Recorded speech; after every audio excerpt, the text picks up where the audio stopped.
Hi, this is Linda Shea with Drilling Contractor. I'm at the 2020 IADC Drilling Africa Conference in Accra, Ghana. I have with me Chuks Enwereji, who is chairman of the IADC Nigeria Chapter. Chuks, thank you for being here. Thank you for having me, Linda. So can you start off by telling us what are some of the major challenges that drilling contractors currently face in Nigeria? Okay, so I will face the challenges into three. The first is contract and the contract durations.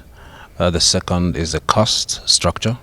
And then the third is regulation. So these are the three major challenges rig contractors have in Nigeria. The first being contracts. You know, back in the days, you can have contracts with 1 year, 2 years, 3 years, backlog and all that. But these days, we're seeing contracts that you can have just one well, which is probably about 30 days contract or 60 days contract.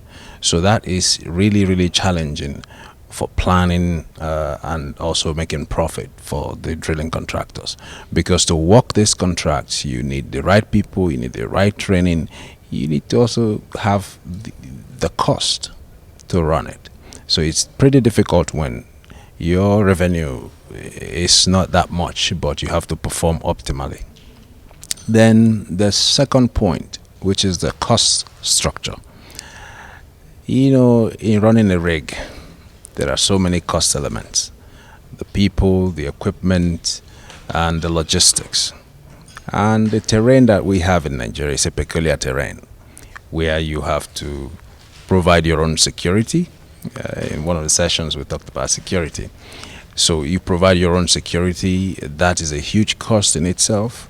The training and the logistics. And being a rig contractor, your revenue is already determined. So your ability to make or grow profit depends on how best you manage your cost. So for you to perform optimally, all that cost will play in. And if they grow by virtue of any circumstances or anything coming into operations, will definitely reduce your profit. So it's a huge challenge to drilling contractors. The last one is regulation. So for you to operate a drilling rig in Nigeria, you need a license. And in getting that license, there are other permits, regulatory permits, that you need to get, either as an operator or as a rig contractor. But we're focusing on rig contractors. So a rig contractor needs to license a rig. It used to be about $330 for a license. It's an annual license. But recently we had an increase of about 4,400%. So you see the rig permit going from $330 to $15,000 per rig. And it doesn't matter what type of rig you operate. Day rates are still what they are, even with the incremental movement or positive movement of the oil price. But rig rates have not changed, and contractors were made, during the downturn, they were made to reduce their rates. Now things are getting better, but rig rates are still the way they are under this increase in regulation or regulatory challenges on payments, and as well as cost structure, that has to play into your operations. So it's a huge challenge. These are the three major challenges rig contractors face in Nigeria. So Chuks, how is the Nigeria chapter working with the government and regulators to help them support the drilling industry? Okay, so we have over the years improved or deepened our relationship in terms of communication with the regulatory agencies. So we try to have like a stakeholder engagement forums where we discuss the issues of rig operators or rig owners and operators, where we talk about troubling issues or challenges that we need to fix as an industry moving forward. Also, the IADC Nigeria Chapter, in its own specific objectives of making sure that all drilling contractors under that umbrella are, well catered for or looked after in terms of the objectives of the association. We have made efforts and successful so far to engage with different regulatory agencies, especially the Department of Petroleum Resources, which is more like the umbrella body for regulatory of oil and gas industry in Nigeria. So we have made good progress. We partner with them in different events. We have workshops where we deliberate and discuss new guidelines, new policies, new regulation of government, and we also communicate back where we feel that some of these policies or regulations are not really taking the interests of drilling contractors to account.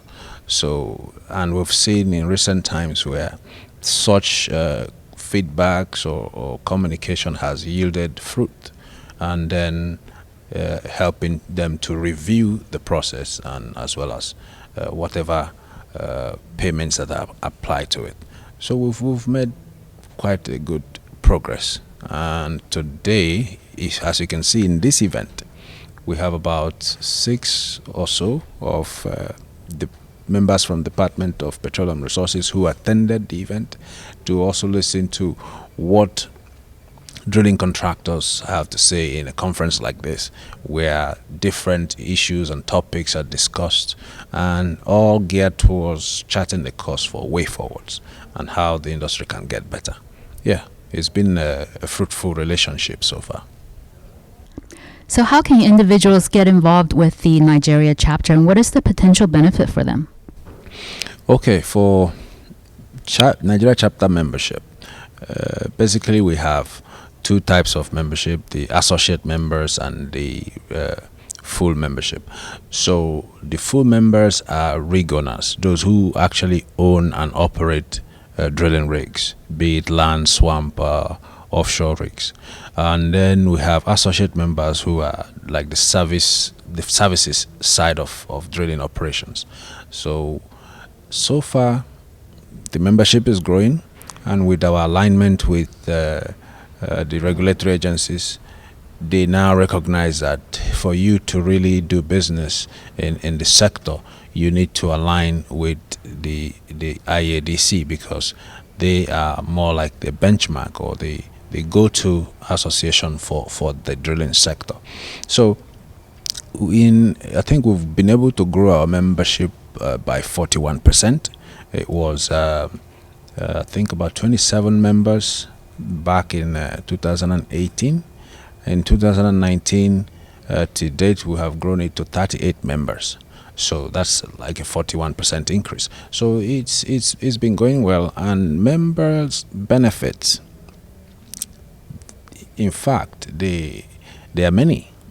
One of such is a forum like this conference that we have, where members will come, will bring together operators, and they air the issues, discuss salient topics that will help the industry. And also, when there are regulatory challenges that an individual organization cannot really take on, the association comes in to play that body role of taking into account every member's challenges or whatever hurdles it is, and present it as an umbrella body to the regulatory agencies. So that in itself takes away the individual members' challenge of facing the regulatory agency by themselves.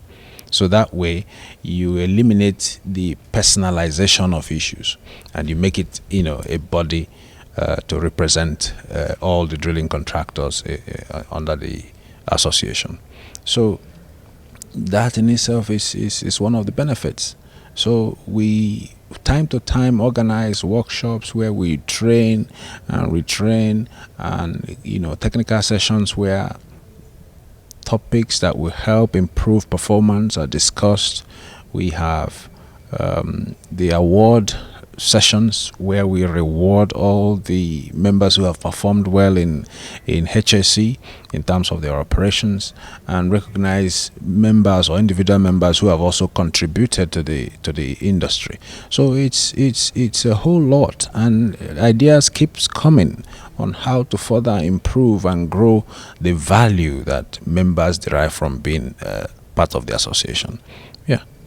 So that's, in a nutshell, some of the benefits that comes to members. Well, thank you so much, Chuks, both for your leadership of the Nigeria chapter and for telling us about your work with the group. Thank you. I appreciate it. And thank you, viewers, for joining us on drillingcontractor.org.